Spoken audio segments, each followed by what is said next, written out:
Hey there folks, Asfa here from Game Hubs, and today I'll be talking to our writer Dale on his time playing the much hyped PS4 exclusive game, Spider-Man.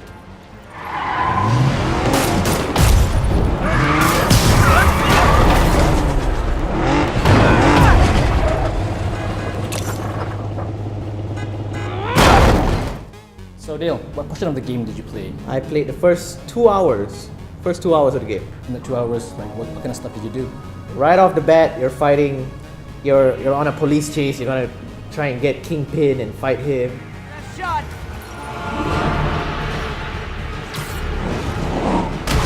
And then after that, you kind of go into Peter Parker's normal life. I mean, I came to, I just wanted to talk.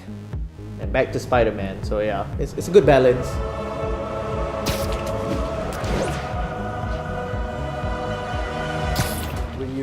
Were you given like full freedom to like explore the world while you're at it, or? Yeah, after the first mission, there is like some leeway to explore New York, learn a bit more of the swinging mechanics. Speaking of swinging mechanics, Spider-Man 2 was very well known for its excellent swinging mechanics. Yes. So we'll get the important question out of the way. Is the swinging mechanics, the new Spider-Man, as good as Spider-Man 2? It's even better. Oh. Because so they added this kind of free running aspect to it. So you know how in Spider-Man 2 when you kind of just swing to a building, you're just kind of there. Oh, okay. Yeah. So now Spider-Man is way more fluid. He can run on the walls, run up the walls. So yeah, it's more of a agile spider now. You say it's an open world. Yes. So what kind of an open world is it? In open worlds, there's like the GTA style where you can just kind of do whatever you want, and you also have like a Far Cry / Assassin's Creed style open world where you have to kind of like slowly open up the map. So what kind of style is it? It's definitely leaning more to the whole Far Cry, Ubisoft way of just opening up the map slowly. Yeah, so as Spider-Man, you do a lot of swinging around. So you're like hardly on the ground. You're just on rooftops and buildings most of the time. Yeah. So does it have like the equivalent of like going up a tower and then like pressing triangle, and you know it will have like this view of New York, and you suddenly have like quest markers popping up everywhere? Sort of. So compared to, you know, the protagonist in like Ubisoft games, Spider-Man can climb things really well. So in those games, climbing up the towers and stuff, that's the challenge. When Spider-Man, you can just go up.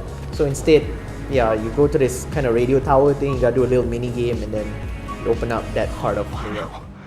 One of my old backpacks from high school. Forgot I attached tracking dots to these. Okay. How was the mini game? It's not my favorite part.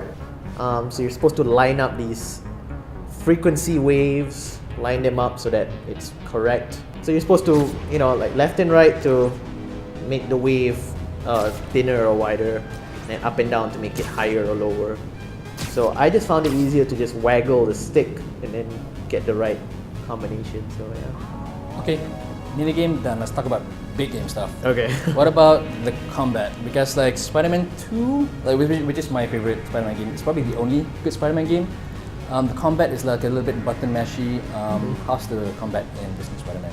It's very stylish, very Insomniac game. So it's not stylish like Devil May Cry or Bayonetta, but it's still quite stylish. It definitely puts you in the hands of Spider-Man, really like in the comics. So square is to punch, O is to dodge, triangle is to kind of just, you know, and it's not really a grab, like you kind of web towards the enemy into a strike.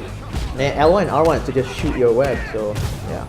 Do you gain your powers throughout the game? Like is there an RPG element? Yeah, there's an RPG element. So you get to level up. There's like 3 skill trees. One is for web slinging, I think. One is like your overall toughness and health, defense and whatnot.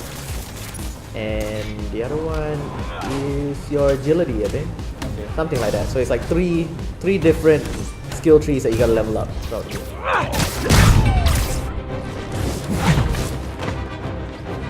Do you think that Insomniac tried anything new or innovative in the open world genre? Because like we are at a point where it's kind of saturated. Open world, like is Spider-Man bringing anything new to the table? Well, if you're talking about Insomniac games, I wouldn't say it's as innovative as their previous game, Sunset Overdrive. So here's the problem, right? Yeah, Sunset Overdrive was built around the mechanic of being able to grind and slide and just traverse the world as cool and as effective as possible. The problem with Spider-Man is that New York is a real place. Okay. So you can't really rearrange New York to make it more fun because, well, it's a real place and Spider-Man is set in New York. So I wouldn't say anything innovative per se, but it is the best 4K recreation of New York. So.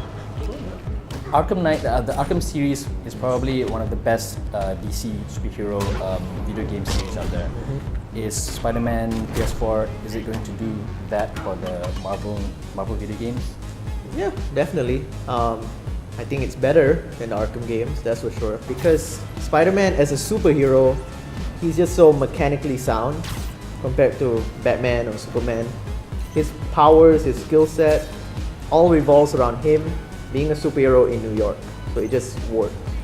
Like, how does he get around New York and all the buildings?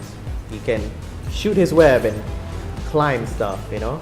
Because of that, it translates better, I feel. Just more fun things to do, like more mechanics. Yeah, more fun things. The superhero just lends itself to the fun factor. Yes, definitely, yeah. I wanted to like scale back a little bit just to go back to that boss that you fight, Kingpin, right? Yeah.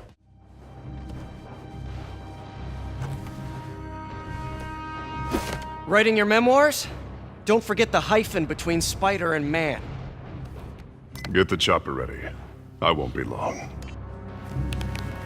For me, a good indicator of a good action game is by how they treat boss fights. Yeah. You know, the mechanics of boss fights, is it just like another sponge where you just hit it until the boss health depletes, or is there more mechanics involved? Okay, so yeah, the first boss is Kingpin. You kind of reach his stronghold or whatever, and you fight him. So yeah, he's just a big old brute. I mean, Kingpin doesn't have powers, so he just punches you. But yeah, it's a big old guy. So the way you fight him, you kind of have to lower his defenses in a way, and then you go for the punch, and then he can summon like other minions and stuff.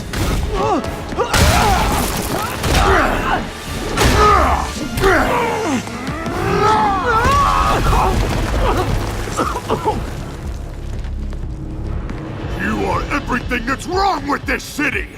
After you fight him, you kind of realize there are more enemies who are like Kingpin after that. So in a way, the game taught you a new enemy type through a boss. What's your final impression after 2 hours of Spider-Man? I think this is definitely a game of the year in the single player category because of just all the things you can do. Like, even like when you press pause, you can just see like the suits you can unlock. Yeah, so that's like, I don't know, I had to quickly count. It was like probably 30 suits, which if you remember in the PS1 Spider-Man game, those were all cheat codes. But in this one, you can like craft it, and you get all these new powers and stuff. Wait a second. So there's a crafting system. Sort of.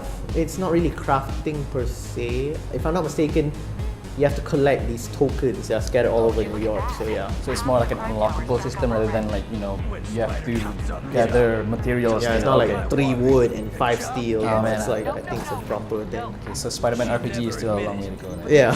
Alright, cool. So when can gamers expect Spider-Man? You can expect this game on store shelves September 7th.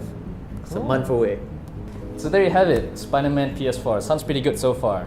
So please do like, share, and subscribe for more awesome content on Game Hubs. He's the day, Willie! Heads up!